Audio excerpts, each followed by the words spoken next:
Salam sehat, ketemu lagi di channel gua. Dan ini kalau sedikit backgroundnya agak beda, memang gua lagi nggak di tempat gua sendiri, gua lagi di rumah bokap nyokap. Dan ini masih hujan ya, jadi dari sore sampai dengan sekarang gua rekam ini sekitar jam 2.42 ya, subuh. Ini juga masih hujan, jadi sebenarnya kalau dari gua sih kedengeran bunyi-bunyi hujan tuh rintik genteng, cuman mudah-mudahan nggak bocor sampai sini ya. Nah, gue mau bahas mengenai kemenangan atau keberhasilan Indonesia melaju ke final di AFF Suzuki Cup. Ini adalah final ke-6 Indonesia dan 5 kali kita tahu kita gagal menjadi kampiun.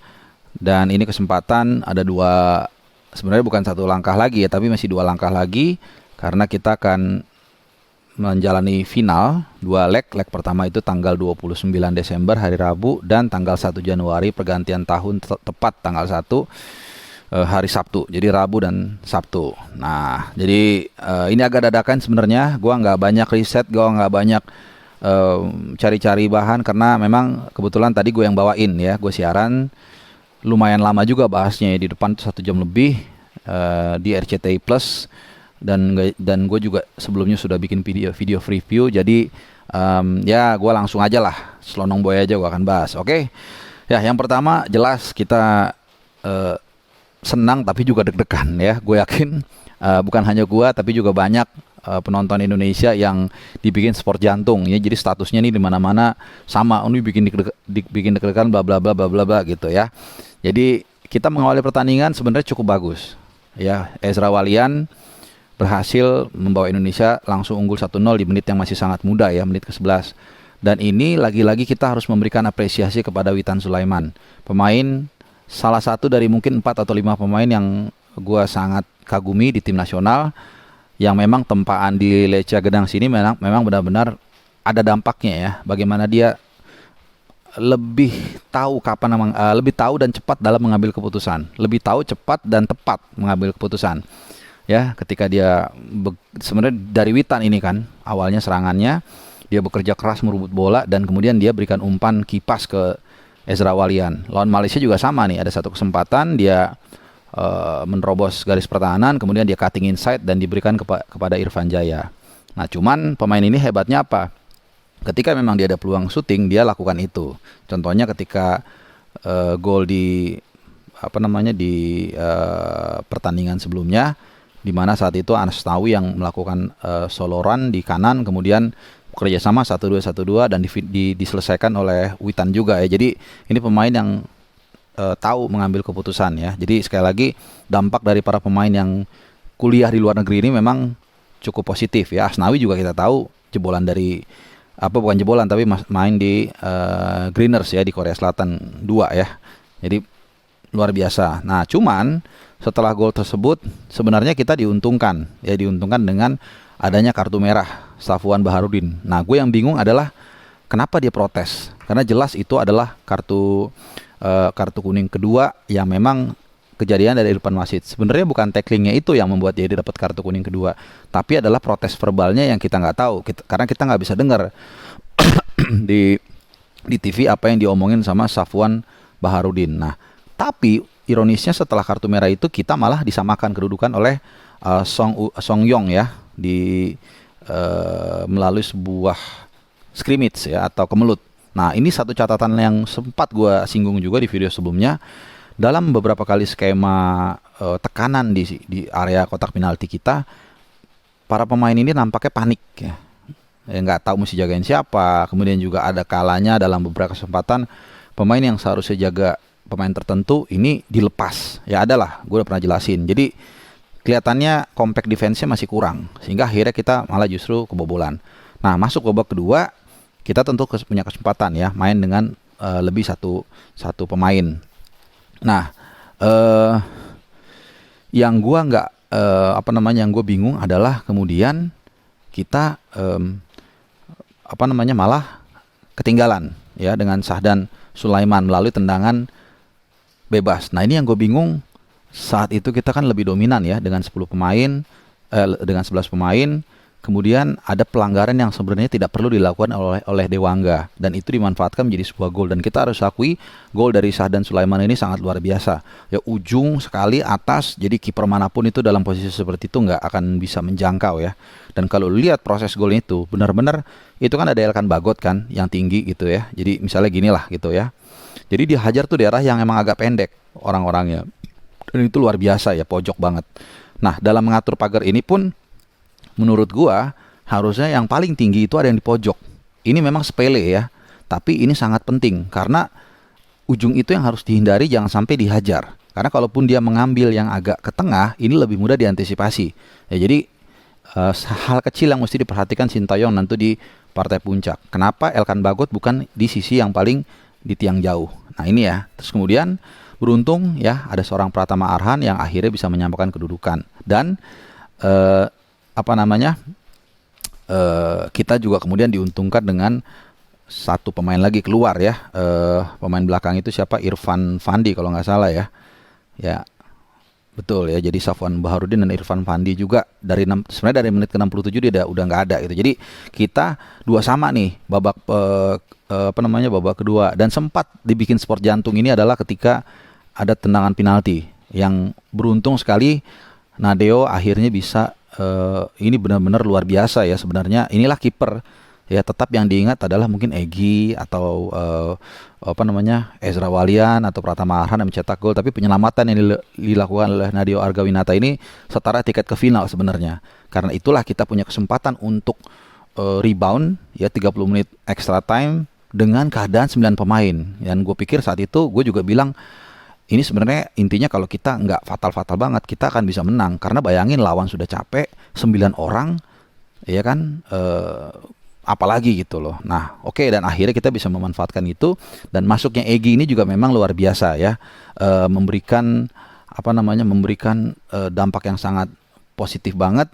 Dan jangan lupa dia ini sebenarnya mainnya kan masih jet lag ya, masih mungkin baru beberapa hari terbang dari Eropa. Jadi bayangkan Eropa itu sekarang mungkin suhunya lagi minus, jadi lagi dingin banget. Sementara dia harus datang ke Asia Tenggara yang sangat tropis. Bahkan kalau kita tahu Singapura ini kan lebih dekat ke Khatulistiwa, jadi lebih humid. Nah ini adaptasi dia juga mesti kita harus acungi jempol ya. Jadi Egy itu masuk di menit ke 66, ini memberikan perbedaan. Berapa kali dia melakukan penetrasi yang membuat para pemain Singapura kewalahan. Dan intinya akhirnya kita berhasil menambah keunggulan juga dari Egy Maulana Fikri. Nah setelah pertandingan di acara yang gue bawain tadi, gue sempat ditanya siapa pemain terbaik menurut lo. Jujur kalau gue mau bilang hampir semuanya, termasuk Nadeo, Irfan Jaya juga yang membuat terjadinya gol bunuh diri, yang nggak tahu juga katanya itu bunuh diri, katanya gol bunuh dia, tapi dialah yang salah satu ada di dekat situ dan membuat gangguan dan akhirnya menjadi gol. Kemudian juga tentunya Egy Fikri, bahkan juga menurut gue Ezra juga awal juga oke juga walaupun dia nggak full mainnya, tapi pada akhirnya gue harus menyebutkan nama Egy Fikri ya, karena ibarat kue tart ya dialah cherry yang paling di atasnya. Tapi doesn't matter, kita lolos ke partai final. Tapi kalau lihat cara kita main, ada juga sedikit kekhawatiran yang harus kita benahi. Ya kita jangan juga cepat puas. Di final kalau kita melakukan hal-hal yang terjadi di semifinal melawan Singapura, ini kita bisa dihabisin. Entah lawan Vietnam, apalagi Thailand. Jadi kompak lini belakang ini dalam bertahan masih menjadi catatan tersendiri ya. Ini yang gue khawatirin, harus dibenahi benar-benar. Kemudian juga umpan-umpan yang terburu-buru juga nggak perlu. Tadi misalnya ketika udah menang 4-2 masih juga buru-buru bola ke depan. Main ball position aja gitu, main pinter, main pragmatis, it's okay, nggak ada masalah kan. Ini masih juga dorong cepat, akhirnya kerebut, capek lagi bertahan. Jadi hal-hal begini yang para pemain ini harus lebih cerdas ya dalam menyikapi. Dan kedua juga kita bermain, ingat lu 120 menit, dan ini yang sempat diantisipasi juga oleh Sintayong dan bahkan juga Yoshida, pelatih dari Singapura.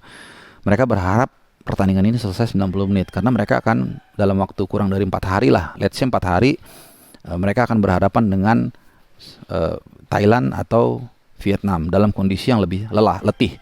Ya, tapi ya oke lah, kita tetap di final, kita syukurin. Tapi kita mesti ingat ya, dalam turnamen itu endurance atau daya tahan ini sangat penting.